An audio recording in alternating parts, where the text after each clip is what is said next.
हे guys, myself Rahul Gupta. स्वागत है आपका मेरे यूट्यूब चैनल पे। तो बेसिकली इस वीडियो को मैं बहुत टाइम से करने वाला था। मैं अपने ब्लॉग्स में इसके बारे में बातें करता था, अपील के बारे में, किस मैटर पे मैं काम कर रहा हूँ अपील पे, और इसमें हम केस रिप्रेजेंट करने भी गए थे। तो मैं सोच रहा था कि ब्लॉग्स में बातें कर रहा था, बट मैं सोच रहा था स्पेसिफिक एक वीडियो बनाऊंगा ताकि मैं डिटेल में समझाऊंगा इस मैटर के बारे में, क्योंकि मेरी भी ये पहली अपील थी, ताकि मैं आपको डिटेल में बता पाऊँ कि अपील कैसे काम करती है, क्या मैटर था, कैसे वहाँ तक वो मैटर पहुँचा, उस सब के बारे में।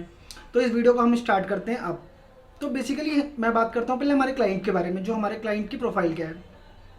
तो जो हमारा क्लाइंट है वो एक प्लाजा था, जैसे जो होते हैं ना, जैसे मॉल होते हैं वैसे ही प्लाजास होते हैं, इसमें बहुत सारी शॉप्स होती है। तो वो बेसिकली सोसाइटी है, पहला ये वर्ड याद रखना, बहुत काम आएगा आगे। तो वो हमारी सोसाइटी है। पहले क्या होगा, किसी बिल्डर ने उसको बनवाया होगा, ठीक है, किसी बिल्डर ने वो बनाया तुम्हारा प्लाजा, फिर प्लाजा को बेचा, उसकी शॉप्स को बेचा अलग अलग इंडिविजुअल्स को। तो उन अलग अलग इंडिविजुअल को बेचा उन्होंने मिलके, फिर उन्होंने बनाई एक एसोसिएशन, सोसाइटी, जिसका नाम था डैश डैश डैश प्लाजा, ठीक है।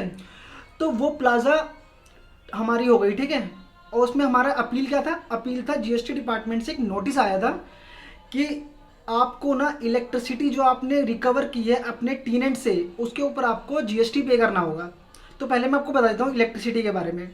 तो हमारा जो इलेक्ट्रिसिटी होता है वो हमारा जीएसटी में होता है एग्जेम्प्ट। हमारा जो इलेक्ट्रिसिटी होता है वो जीएसटी में होता है एग्जेम्प्ट। बट अगर आप घर के या किसी चीज़ के ऑनर हो और आप किसी टीनेंट से इलेक्ट्रिसिटी रिकवर कर रहे हो, उस पर मार्कअप वगैरह चार्ज करके, तो उस पर आपको जीएसटी पे करना पड़ता है। तो ये होता है। तो हमारे पॉइंट में क्या था, पहली बात इलेक्ट्रिसिटी होता है हमारा एग्जेम्प्ट, बट हमारा जो नोटिस आया था उसमें था कि आपने अपने टीनेंट से रेंटिंग चार्ज करी और आपने इलेक्ट्रिसिटी चार्ज की, तो वो कंपोजिट सप्लाई बन गया, ठीक है। तो वो कंपोजिट सप्लाई का पहले बता देता हूँ कॉन्सेप्ट कैसे काम करता है। जैसे मान लो दो सप्लाई होती हैं, ठीक है, दो अलग अलग रेट की सप्लाई होती हैं। तो कंपोजिट सप्लाई में जो मैक्सिमम अमाउंट वाला रेट होता है वो लग जाता है आपका जीएसटी पे, उस पर पूरी की पूरी सप्लाई पे टैक्स लग जाता है। और कंप्यूटर सप्लाई में ऐसा भी होता है, जब आप दो सप्लाईज करते हो, एक एग्जेम्प्ट वाली और एक होता है टैक्सेबल वाली, बट अगर वो कंपोजिट सप्लाई की डेफिनेशन में फॉल करती हैं तो आपके ऊपर जो टैक्सेबल सप्लाई है वो पूरी की पूरी सप्लाई पे लग जाता है, ठीक है। तो इन्होंने हमें नोटिस दिया था, पहले तो हमें नोटिस आता है पहले, ठीक है। इन्होंने हमें नोटिस दिया था कि आप इतना रेंटिंग चार्ज कर रहे हो, प्लस आप ये इलेक्ट्रिसिटी चार्ज कर रहे हो, तो रेंटिंग के ऊपर आप जीएसटी दे रहे हो और इलेक्ट्रिसिटी के ऊपर आप जीएसटी नहीं दे रहे हो। तो कंपोजिट सप्लाई करके आपका इलेक्ट्रिसिटी पे भी जीएसटी आना चाहिए। ये डिपार्टमेंट का आर्ग्यूमेंट था, ठीक है।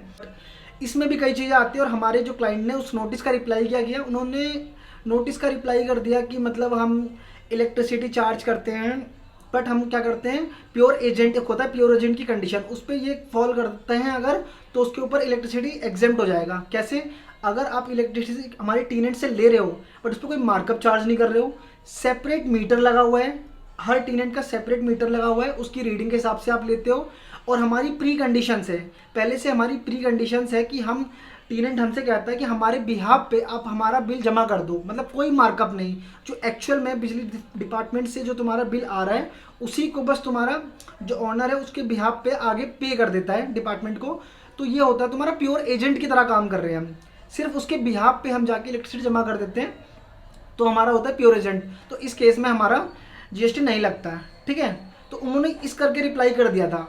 बट जब ये अपील मेरे पास आई ना, तो मैंने अच्छे से एनालाइज करा और समझा कि पहली बात तो ये प्योर एजेंट तक जाना ही नहीं चाहिए था मैटर, क्योंकि हमारी जो प्लाजा है वो एक्चुअल में हम रेंटिंग तो दे ले ही नहीं रहे ना, हम तो सिर्फ एक वेलफेयर एसोसिएशन है, हम एक वेलफेयर एसोसिएशन है।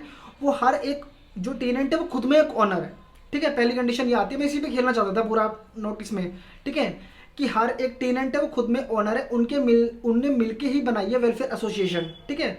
तो वो खुद पे ही जीएसटी कैसे चार्ज कर देंगे, मैं आपको समझाता हूँ कि क्या होता है। पहला तो इसमें रेंटिंग का कॉन्सेप्ट ही नहीं आता। एक वेलफेयर एसोसिएशन है, वो उसको मैनेज करता है। तो जो कॉमन एरिया होता है ना, कॉमन एरिया को मैनेज करने के ही सिर्फ पैसे लेते हैं हम टीनेंट से, टीनेंट बोल रहा हूँ मैं उनको, जो जितने भी शॉप ऑनर्स हैं उनसे हम लेते हैं कॉमन एरिया को मेंटेनेंस करने के पैसे, ठीक है, पहली बात। तो हम ये रेंटिंग वाले कंप्यूटर सप्लाई से बाहर हो जाते हैं। दूसरी चीज़, जो हम हैं सेपरेट मीटर लगा रखे हैं हमने हर एक, उसमें हर एक जो शॉप ओनर है उनके सेपरेट मीटर लगे हुए हैं, ठीक है। उसमें जो एक्चुअल बिल आता है वही हम उनसे कलेक्ट करते हैं, वही हम आगे जमा करवाते हैं।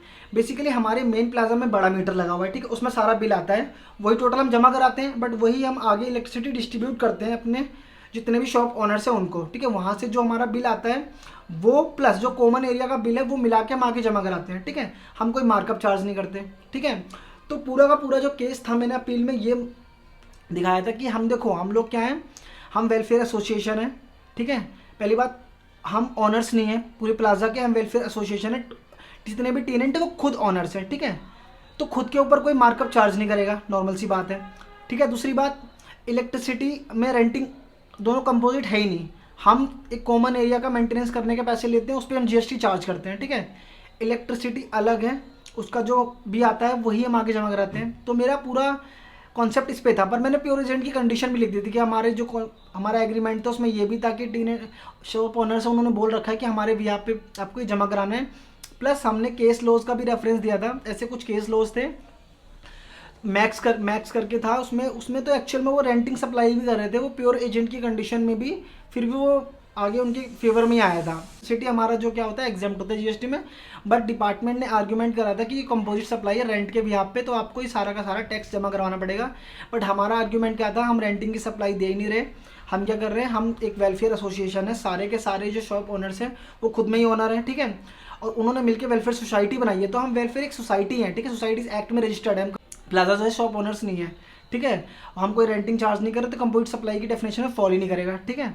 तो हमारा बेसिक यही आर्ग्यूमेंट था, उसके बिहाफ पे हमने अपील बनाई थी। तो यही था हमारा पूरा मैटर। अगर आपको कुछ डाउट हो तो मुझे पूछ सकते हो, बाकी अब आगे की वीडियोस पे हम काम करते रहेंगे, बढ़िया बढ़िया वीडियोस आपके लिए लाते रहेंगे। और हाँ, मेरी आर्टिकलशिप भी खत्म होने वाली है बस, तो उसके बाद अब मैं अपने जो भी अब मैं अपनी पढ़ाई स्टार्ट करूँगा वो सबके ब्लॉग्स आएंगे, और कुछ कुछ टॉपिक्स पे भी ब्लॉग आएंगे। अगर आपको ये वीडियो अच्छी लगी तो लाइक करना, कमेंट और चैनल को सब्सक्राइब कर लो। Thank you so much for watching this video.